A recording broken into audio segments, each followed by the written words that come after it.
안녕하세요, 제이제입니다. 오늘은 여자와 원나잇 할 때 안 지키면 고소당하는 원칙 10가지에 대해 말씀드려 볼게요. 구독과 좋아요, 알림 설정까지 해주실 거죠? 그럼 바로 시작할게요.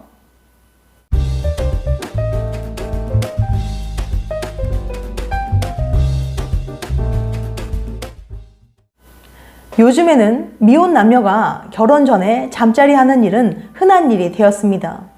심지어 만난 그날 바로 잠자리를 가지지만 지속적인 연애를 이어나가지 않는 원나잇을 하는 사람들도 많아졌어요. 특히 남자들의 경우 이런 원나잇의 경험을 무용담처럼 자랑하기도 합니다. 원나잇은 처음 만난 여자와 술자리를 하다가 자연스럽게 이어지기도 하고, 썸을 타던 여자와 하룻밤을 보냈는데 그 이후에는 연락이 되지 않아 원나잇처럼 끝나기도 하죠. 또는 원래 마음에 있었던 사람인데 함께 술을 마시다가 취해 잠자리를 했다는 경우도 꽤 있어요. 일부 남자들은 낯선 여자와의 짜릿한 밤을 잊지 못하고 원나잇을 하기 위해 삶에 많은 시간을 허비하는 경우도 있는데요. 하지만 대부분 성범죄 고소는 원나잇에서 많이 발생하기 때문에 굉장히 위험합니다. 남자는 로맨스라고 생각했는데 다음날 아침이 되니 성범죄자로 낙인 찍히는 경우가 생기는 거예요. 그래서 오늘은 변호사들이 공통적으로 말하는 원나잇 할 때 고소당하는 것을 피하기 위해 꼭 지켜야 할 점들에 대해 알려드릴게요. 궁금하신 분들은 영상 집중해서 끝까지 봐주세요. 여자와 원나잇 할 때 안 지키면 고소당하는 원칙 10가지. 첫 번째, 만취녀는 절대 건드리면 안 된다.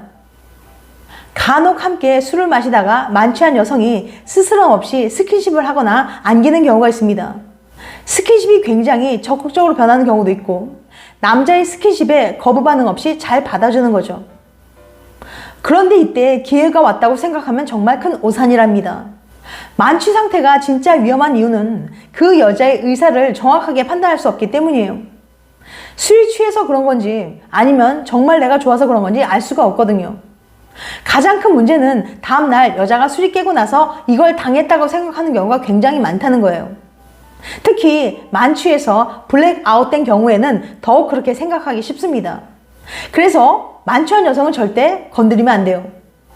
이런 하룻밤의 대가로 성범죄 조사에서 무죄가 나올 때까지 거의 1년 반 동안 지옥으로 변할 수도 있으니까 정말 조심하시길 바랍니다. 두 번째, 카톡이나 문자는 절대 지우면 안 된다. 간혹 아내나 여자친구에게 원나잇 한 걸 걸릴까봐 카톡이나 문자를 삭제하는 경우가 있는데요. 그러면 절대 안 됩니다. 카톡을 지우는 분들 대부분은 이거 지워도 나중에 포렌식 하면 다 복구되지 않나요? 라고 생각하는데요. 포렌식을 해도 100% 다 복구되는 건 아닙니다. 특히 카톡 같은 경우에는 지우면 잘 안 나오고 자료가 남아있지도 않고 카카오톡 본사에 의뢰해도 잘 안 주거든요. 그래서 내 폰에 카톡 내용을 남기고 싶지 않다면 대화 내용 내보내기라고 있거든요. 그걸 이용해서라도 꼭 보관해 두시길 바랍니다. 세 번째, 어제 너무 좋았어. 메시지로 남겨라. 어제 추억을 회상하면서 이런 부분이 되게 좋았어. 어제 너랑 보낸 시간이 너무 좋았어. 오빠 괜찮은 사람인 것 같다라는 식으로 긍정적인 메시지를 남겨주는 것이 좋습니다. 여성들 대부분은 쑥스러워서 먼저 메시지를 보내는 경우가 별로 없으니까 남자가 먼저 보내야 돼요. 서로 카톡을 주고받으면서 어제 추억이 너무 좋았다는 식으로 긍정적인 메시지를 꼭 남겨두세요. 나중에 문제가 생겼을 때 중요한 증거 자료가 되니까요. 네 번째, 방문한 장소를 여러 군데로 늘려라. 범죄가 성립하느냐 아니냐를 구별짓는 가장 중요한 건 강제성이 있느냐 없느냐입니다. 수사관들 대부분은 처음 만난 사이에서 잠자리를 한다는 부분에 대해 이해를 잘 못하는 편이에요. 여러 번 본 사이도 아닌데 어떻게 여자가 동의했다고 볼 수 있냐? 한 번 만나서 바로 모텔로 간다는 게 가능하냐라는 식으로 의문을 제기하거든요. 이런 의문을 불식시키려면 여자와 함께 장소를 여러 군데 가는 겁니다. 예를 들면 밥도 먹고 차도 마시고 술도 마시고 노래방도 가는 식으로 여러 장소로 옮겨 다니는 거죠. 솔직히 이렇게 여러 곳을 옮겨 다닐 때마다 여자를 억지로 끌고 다닐 수는 없잖아요. 그만큼 호감이 있다는 걸 어느 정도 인정될 수 있는 부분이 됩니다. 이렇게 여러 장소를 함께 옮겨갔다는 것 자체가 동의하에 장소를 옮겨갔다는 게 되고, 마지막에 간 모텔도 동의하에 갔다고 보는 거예요. 그 다음에는 각 장소에서 CCTV가 있을 겁니다. 이 CCTV에서 서로 웃고 대화하는 장면이라든지 가벼운 스킨십을 나누는 장면 같은 게 남아있으면 더 좋아요. 또는 둘이 다정하게 셀카를 찍어서 남겨놓는 것도 좋습니다. 요즘에는 인생 네컷이나 포토이즘 같은 스티커 사진도 많잖아요. 이런 것도 같이 찍으면 굉장히 좋으니까 이런 것들을 많이 활용해 보세요. 5번째, 여자가 아니라고 말하면 튕기는 걸로 생각하지 마라. 예를 들어서 설명해 볼게요. 만약 여자와 술을 마시다가 둘이서 편안한 장소에 가서 술 한잔 더 하자고 모텔에 동의하에 갔어요. 그러면 남자들은 모든 스킨십뿐만 아니라 성관계를 포함한 것까지 다 동의했다고 생각하는 경우가 많은데요. 여자 입장에서는 어느 정도 호감이 있어서 정말 술 한잔 더 하려고 모텔에 간 거지. 그렇다고 해서 반드시 성관계까지 오케이 한 건 아니라는 거예요. 이게 재판부에서도 그렇게 봅니다. 착각하시면 안 되는 게, 남성분들은 이 여자가 나랑 모텔까지 갔어, 그러면 뭐 성관계까지 다 오케이 한 거 아니야? 라고 오해하시면 안 됩니다. 모텔에 들어갔다 하더라도 반드시 여자에게 물어봐야 돼요. 물론 여자도 남자가 마음에 들고 호감이 있으니까 함께 모텔에 갔겠죠. 하지만 성관계까지도 오케이 한 건 아닐 수 있다는 거예요. 실제로 이런 사례도 상당히 많고요. 그러니까 꼭 물어봐야 합니다. 모텔 안에 들어갔다고 해서 이 사람이 100% 오케이 했다고 볼 수 없기 때문에 직접적으로 이 부분에 대해 동의하는지 물어봐야 합니다. 어떤 남성분들은 난 연애 고수야, 여자들 반응만 봐도 다 알 수 있어 라고 생각하는데요. 그런데 그건 정말 착각이랍니다. 여자들의 생각은 다를 수 있어요. 여자가 싫어 라고 하는 게 다 튕기는 거다, 이거 그냥 비싼 척 하는 거다 라고 생각하면 진짜 위험합니다. 여자가 아니라고 하면 정말 아닌 거예요. 모텔에 갔다고 해서 동의 없이 관계를 하면 정말 처벌받을 수 있으니까 절대 착각하시면 안 됩니다. 6번째, 숙박업소는 나란히 걸어가라. 사법부에서 중간간을 판단할 때 중요하게 보는 부분은 여성이 의사가 있는지, 의식이 있는지, 제대로 걷는지, 말은 제대로 하는지거든요. 만약 여성이 만취해서 걷지 못해 취한 여성을 들쳐업고 모텔에 들어간다면 중간간 혐의를 벗기 어렵습니다. 7번째, 숙박업소 계산은 여자가 하게 하라. 여자가 숙박업소 계산을 했다면 2가지에 대한 증거가 될 수 있습니다. 첫째, 계산한다는 의식이 있다는 것인데 중간간은 의식이 없어야 되거든요. 이런 행위는 여자가 계산할 때 의식이 있었다는 증거가 될 수 있어요. 둘째, 숙박업소 가는데 어느 정도 동의했다고 볼 수 있습니다. 여자가 숙박업소에 가서 계산을 했다면 여기에 대한 아주 중요한 증거가 될 수 있어요. 그런데 문제는 여자가 어떻게 숙박업소 계산을 시킬지, 이 부분이 문제가 될 수 있습니다. 솔직히 낯선 여자와 처음 가는 모텔인데 여자가 계산하는 경우는 거의 없거든요. 그럼 어떻게 하면 여자가 숙박업소 계산을 하게 할 수 있을까요?